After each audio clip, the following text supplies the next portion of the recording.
بسم اللہ الرحمن الرحیم۔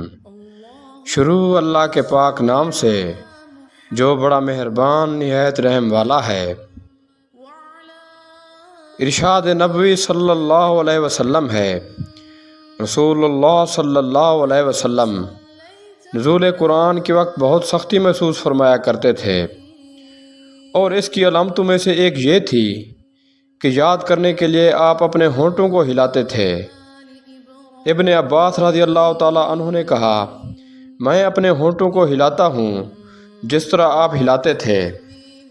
سعید رضی اللہ تعالیٰ عنہ کہتے ہیں، میں بھی اپنے ہونٹ ہلاتا ہوں جس طرح ابن عباس رضی اللہ تعالیٰ عنہ کو میں نے ہلاتے دیکھا۔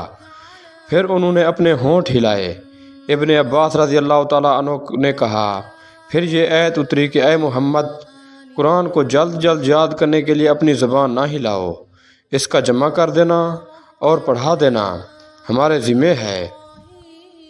حضرت ابن عباس رضی اللہ تعالیٰ عنہ کہتے ہیں، یعنی قرآن پاک آپ صلی اللہ علیہ وسلم کے دل میں جما دینا اور پڑھا دینا ہمارے ذمہ ہے۔